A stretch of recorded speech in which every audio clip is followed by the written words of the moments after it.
Lost Origin, in my opinion, is one of the best pickups right now for Sword and Shield era booster boxes, even at its price point. And I'm speculating, keyword speculating, that Lost Origin is going to be the second most expensive booster box from the Sword and Shield era, given some time. How much time? I don't know, and I'm not going to say because there's really no reason to try to give a time frame for when this is going to happen because there's no data or any substance backing it up. So I'm not going to say when it's going to happen, but at some point, I think Lost Origin is going to be the second most expensive booster box behind Evolving Skies. Not close behind Evolving Skies because Evolving Skies is in its own territory, but it is going to be a little bit behind Evolving Skies, but it's going to be the second most expensive set, in my opinion, from the Sword and Shield era. So I know this is probably a big thing to say, maybe.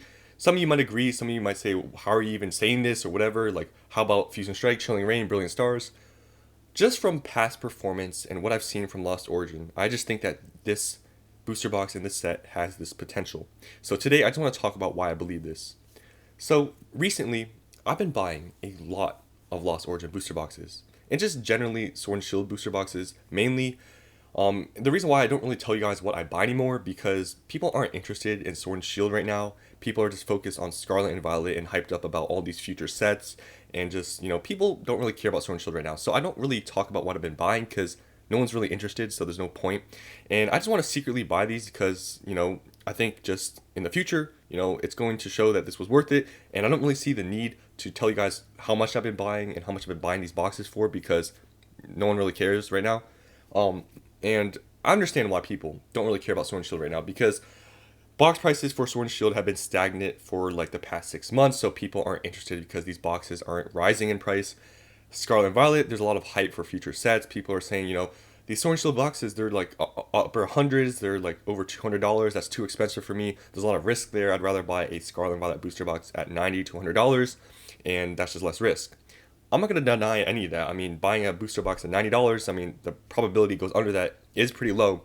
But for me, I just see a lot of potential still in these Sword and Shield boxes, so I've been just buying a lot of them. I've been making a lot of in-person deals with these Lost Origin booster boxes. I've been getting them for way under market, and I'm really happy because I'm finding really good deals, and I just can't pass them up. So today, I just want to talk about why I feel this way about Lost Origin and why I think this is has the potential to be the second most expensive booster box from the Sword and Shield era. So, as it is right now, there are more expensive booster boxes than Lost Origin. Obviously, the first one comes to mind is Evolving Skies, but there's really no need to talk about that because Evolving Skies is, way above any other booster box from Sword and Shield. But there's some other sets. There's Brilliant Stars that's a little bit behind Lost Origin. There's Chilling Reign, Fusion Strike, which is around the same price as Lost Origin.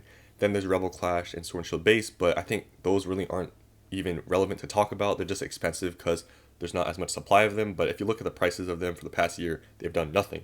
So I think at some point a lot of these sets are going to pass the first two, the Sword and Shield Base and Rebel Clash. But Lost Origin, I think it's going to outperform Fusion Strike, Chilling Reign, and Brilliant Stars. That's kind of, a lot to say. I know that. But I think this is going to happen, and I'm going to show you why I believe this. So, Lost Origin got a big reprint with Silver Tempest around a year ago, a little bit over a year ago now. But you can see here when it dropped, like I can't go further back here, but it dropped from like 180 or whatever to like high 120s, 130. And it only took a little bit over 6 months for this box to recover and go all the way up to $220. And right now, a TCG player says this box is like 200. It's actually more than that because data has been skewed by these other listings. But if you go on eBay right now, they're around 210 to 220. So at this price point, even still, I think it's a great pickup. But look how much time it took for this booster box to rise in price. And that's why maybe some people are scared to buy into it because it recovers so quickly.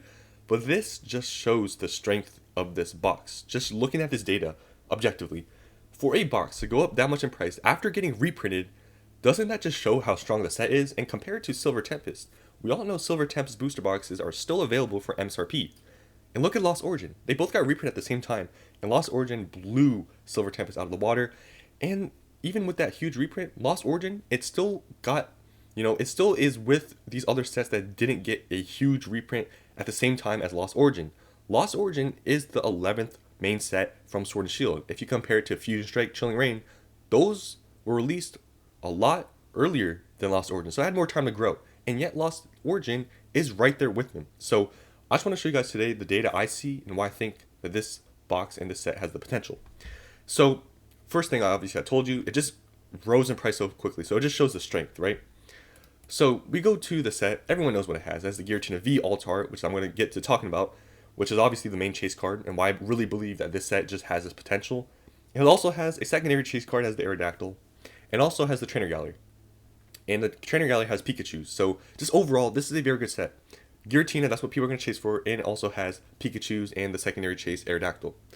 But when you look at the Giratina card, obviously there's a bunch of hype with alternate arts during this time. I know this is why the price went up this quick and this much. But look at how expensive Giratina got. It got to $480. Now I'm going to compare this to Chilling Reign and Fusion Strike here in a second. But look how expensive this card got. Now keep this number in mind, $480, right? So I just want to show you guys pretty much all of the Sword and Shield era sets that have alternate arts. So battle styles, really not relevant to talk about, but here's battle styles. So I want to compare this to Chilling Reign and Fusion Strike mainly because these ones are pretty much the same price as Lost Origin right now, and they both have really expensive chase cards. So Blaziken is the top chase card from Chilling Reign, right?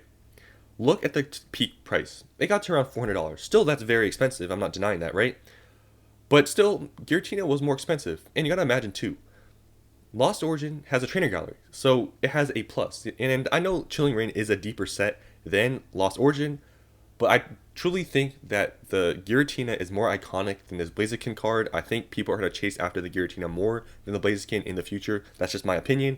So I know that's a more opinionated thing, but that's what I believe. So I think just the Giratina V is a stronger card, and we can still see that with the prices. I mean, the Giratina is still more expensive than the Blaziken, and it had a higher peak price. So I think still Lost Origin has it there. Even though, yes, Chilling Reign does have a more deeper set. Above this, guys, nothing really to talk about there. I just wanted to show, like I said, all the Sword and Shield prices. But Fusion Strike, you can see here the box prices. It did go up a lot ever since, it went on stock at the Pokemon Center website. It did shoot up a lot in price. And right now it's sitting around $210, so pretty much Lost Origin prices, like I said. So the top card in Fusion Strike is the Gengar VMAX. Now this, Chilling Reign and Fusion Strike I think still have great potential. But the Gengar VMAX, I want to show, it pretty much peaked around the same as the Blaziken VMAX and still sitting at a pretty high price point right around Giratina at $310. So still a very strong card.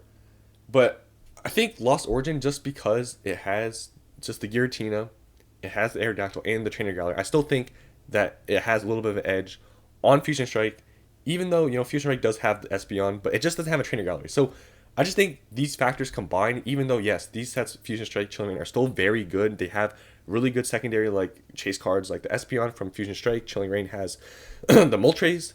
I still think the Giratina is just iconic. And I just think that's going to carry it, plus the Trainer Gallery. But still, these are good sets. I'm not saying any of these other Sword and Shield sets are bad, but I'm just trying to explain my reasoning why I believe that Lost Origin just has its potential. Brilliant Stars. So Brilliant Stars has the Charizard V, but the Charizard is actually, in my opinion, pretty underpriced. I think it's like $150 or less than that. So it's really not relevant to talk about the top chase card, and its peak price was never, comparing to Gengar or Blaziken or Giratina.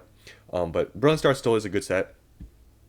Then Astral Radiance, you can see Astral Radiance is like $160. It's been kind of not doing much. Astral Radiance is definitely not as talked about and more of a sleeper set in my opinion. Then there's Silver Tempest that we all know about, that really has not really done much, and it's still available on the Pokemon Center website. So after just all this and just giving you guys my opinion, what do you guys think about what I'm saying? Do you think it's crazy to think that Lost Origin has the potential to be the second most expensive booster box from the Sword and Shield era? I understand that this is a lot to say, especially at its price right now. There's definitely needs a lot of growth to make this happen.